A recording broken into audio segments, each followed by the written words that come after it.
আর এরই মধ্যে খবর আসছে পাহাড় থেকে, আগামী কাল থেকে সমস্ত স্কুল বন্ধ। কাল থেকে স্কুল বন্ধের ডাক দিয়েছে সংযুক্ত মাধ্যমিক শিক্ষা সংগঠন।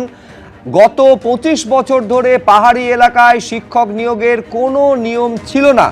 এই স্বেচ্ছাসেবক শিক্ষকরা দার্জিলিং পাহাড়ের শিক্ষা ব্যবস্থায় অবদান রেখে চলেছেন। এ বিষয়ে শুধু জিটিএ নয়, রাজ্য সরকার ও কেন্দ্রীয় সরকারও দায়ী। কাল থেকে স্কুল বন্ধের ডাক সংযুক্ত মাধ্যমিক শিক্ষক সংগঠনের। আমি তৃণমূল মুখপাত্র কৌশিক বিশ্বাসের কাছে শুরুতেই আসবো। দেখুন, আমি নিঃসন্দেহে যখন চাকরি বাতিলের প্রসঙ্গ আসে তখন সব থেকে আগে যেটা আসে সেটা হচ্ছে 26,000 শিক্ষকের চাকরি বাতিল। এক্স্যাক্ট সংখ্যাটা হচ্ছে 25,752। এর সঙ্গে যোগ করুন 313, মানে টোটাল দাঁড়িয়ে যাচ্ছে 26,000। তার মানে কৌশিকদা, এই যে শিক্ষক নিয়োগে দুর্নীতির অভিযোগ, দক্ষিণবঙ্গ থেকে উত্তরবঙ্গ, সমতল থেকে পাহাড়, সর্বব্যাপী। দেখুন, প্রথমে এখানে আপনাদের একটা জিনিস পরিষ্কারভাবে বুঝতে হবে, জিটিএ যখন গঠন হয়েছিল মোট 57টা দপ্তর তাদেরকে দেওয়ার কথা ছিল। আস্তে আস্তে দপ্তরগুলো হস্তান্তরিত হয় এবং শিক্ষা দপ্তর কিন্তু সম্পূর্ণরূপে জিটিএর মধ্যেই রয়েছে। ফলে সেই দিক থেকে দেখতে গেলে এই যে নিয়োগ হয়েছিল সেই প্রক্রিয়াটা কিন্তু সম্পূর্ণভাবে জিটিএ করেছিল, রাজ্য সরকার নয়। পয়েন্ট নাম্বার 1, আপনি যখন 26,000-এর চাকরি বাতিলের কথা তুললেন, নিশ্চিত করেই আপনি নিশ্চয়ই 32,000 প্রাথমিক শিক্ষকেরও হাইকোর্টের রায়টা জানবেন। পশ্চিমবঙ্গে দু একটি রাজনৈতিক দলের রাজনৈতিক আইনজীবী আছেন, চাকরি খাওয়াটাই যাদের কাজ, এবং সেক্ষেত্রে কিন্তু এই চাকরি বাতিল তো আর কোনো রাজনৈতিক দল করেনি। এক সেকেন্ড কৌশিকদা, প্রথম কথা হচ্ছে এই চাকরি বাতিল কোনো রাজনৈতিক দল করেনি, এবং দ্বিতীয়ত দর্শকেরা জান হয়েছে তো, আমি তো অস্বীকার করছি না যে 32,000 প্রাথমিক শিক্ষকের চাকরি, হ্যাঁ একেবারে চাকরি বাতিলের নির্দেশ খারিজ হয়েছে। কিন্তু আমার প্রশ্ন হচ্ছে, এই যে তদন্ত পাহাড়ের শিক্ষক নিয়োগ দুর্নীতির, আমি দর্শকরা জানবেন যে 3টে বেনামি চিঠি তদন্তের আওতায় এসেছিল। সেখানে শাসক দলের নেতা থেকে শুরু করে একাধিক প্রভাবশালী নেতা থেকে শুরু করে মন্ত্রীর নাম এসেছিল। এই কারণে প্রশ্নটা উঠছে যে শিক্ষক নিয়োগ দুর্নীতি পাহাড়ের ক্ষেত্রে সেখানেও কি তার মানে শাসক দলের যোগের অভিযোগ রয়েছে? দেখুন, যেখানে কাউর কখনো কোনো চিঠি আসলে সেটা নিশ্চয়ই তদন্তের আওতায় আসতেই পারে, সেটা নিয়ে আমাদের কোনো প্রশ্ন নেই। তৃণমূল কংগ্রেস কোনো দুর্নীতিকে কখনো প্রশ্রয় দেয়নি, দেবেও না। যে কোনো তদন্তে যে কোনো দুর্নীতি ধরা পড়লে দল সঙ্গে সঙ্গে ব্যবস্থা নেয়। কথাটা হচ্ছে 32,000-এর চাকরি যেভাবে রিইনস্টেটেড হলো সেটাও একটু বলুন। আর পাহাড়ে উনি নিজেই বললেন, শুনলেন 2002 সাল থেকে আমরা তো ক্ষমতায় এসেছি 2011-এ সরকারে এসেছি আমরা। পাহাড়ের এই যে সমস্যাটা, এটা আবারও দেখিয়ে দিল যে কিরকম দ্বিমাত্রিক সুলভ সম্পর্ক মুখ্যমন্ত্রীর পাহাড়ের সঙ্গে। যদিও উনি এসেই বললেন পাহাড় হাসছে, জঙ্গল হাসছে, কিন্তু আবারও এই যে 300 কত লোকের চাকরি বাতিল গেল এবং আবার পাহাড় বন্ধ হবে, এবং যে জিটিএর যে রিপ্রেজেন্টেটিভ সে মুচকি মুচকি হেসে বলছে রুলই নেই। মানে 15 বছরে একটা কোনো এসওপি পর্যন্ত রাজ্য সরকার ফর্ম করতে পারলো না। জিটিএ আমি 15 বছরের কথা, আপনারা 15 বছরের হিসেবটা দিন, বাকি 10 বছর সিপিএম তো হিসেব দেবে না, কারণ সিপিএমকে মানুষ বের করে দিয়েছে, সেটা নিয়ে আমি কথাই বলছি না। আমি বলছি যে এই যে গত 15 বছর ধরে জিটিএ ক্রিয়েট করেছে মমতা ব্যানার্জি, কিন্তু জিটিএর বেসিক আপনাকে যেটা মাথায় রাখতে হবে শতরূপাদি, সেটা দার্জিলিং থেকে শুরু করে উত্তরবঙ্গ, এটা কারা দাবি করে আমাদের শক্ত ঘাঁটি বলে? না, এক সেকেন্ড, সেখানে যদি কোনো দুর্নীতি হয় বিজেপি সেখানকার, আপনারা দাবি করেন পাহাড় আপনাদের শক্ত ঘাঁটি, তাহলে কেন বিজেপি সেই দায় অস্বীকার করতে পারে নাকি?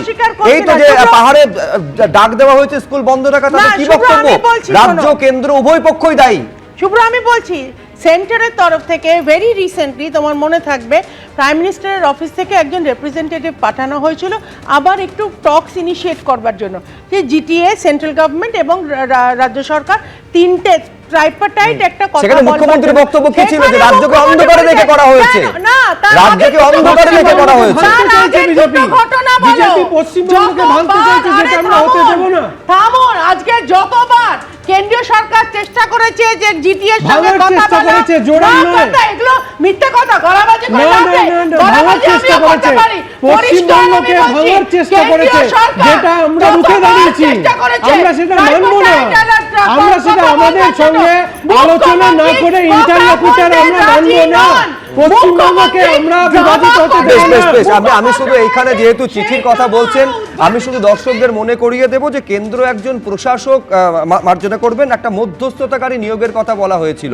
মুখ্যমন্ত্রী সঙ্গে সঙ্গে ক্ষোভ প্রকাশ করে বলেছিলেন যে রাজ্যের সঙ্গে আলোচনা না করে এই রকম মধ্যস্থতাকারী নিয়োগ করা একপেশে সিদ্ধান্ত, সম্পূর্ণ অন্ধকারে রাখা হয়েছে, এইটা বলা হয়েছিল। পাহাড়ে শিক্ষক নিয়োগে দুর্নীতির অভিযোগ, 313 জনের চাকরি বাতিলের নির্দেশ দিয়েছে কলকাতা হাইকোর্ট। আজকে এই নির্দেশ দিয়েছেন বিচারপতি বিশ্বজিৎ বসু।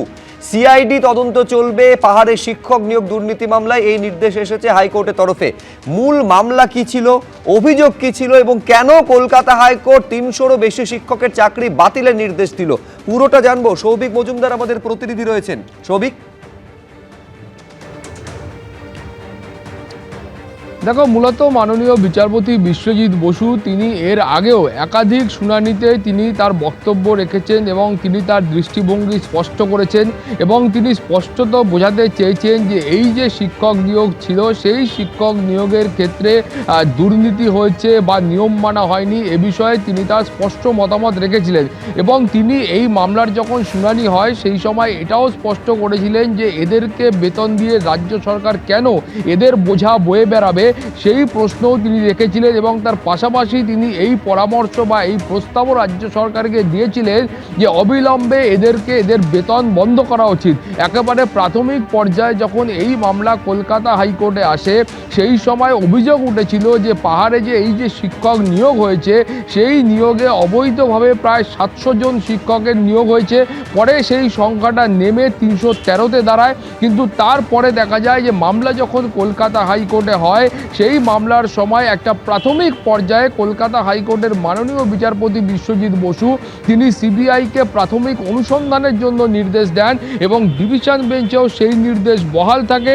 তারপর এই মামলা যখন সুপ্রিম কোর্ট পর্যন্ত গিয়ে পৌঁছয়, সুপ্রিম কোর্টের তরফ থেকে এই যে সিবিআই অনুসন্ধানের নির্দেশ দেওয়া হয়েছিল সেইটাকে খারিজ করে মামলা আবারও কলকাতা হাইকোর্টে ফেরত পাঠানো হয় এবং এখনও পর্যন্ত এই মামলার তদন্তভার সিআইডির হাতে রয়েছে। এবং মাননীয় বিচারপতি বিশ্বজিৎ বসু আজকেও সিআইডিকে সেই অধিকার দিয়েছেন যে এই মামলার ক্ষেত্রে পরবর্তী পর্যায়ে যে তদন্ত এখনও চলছে সেই কাজ সিআইডি করতে পারবে, কিন্তু এই 313 জনের চাকরি অবিলম্বে বাতিল করতে হবে সেই মর্মেই কিন্তু আজকে মাননীয় বিচারপতি বিশ্বজিৎ বসু নির্দেশ দিয়েছেন। তার কারণ তার মনে হয়েছে যে এই যে নিয়োগ হয়েছে সেই নিয়োগের ক্ষেত্রে কোথাও গিয়ে দুর্নীতি হয়েছে।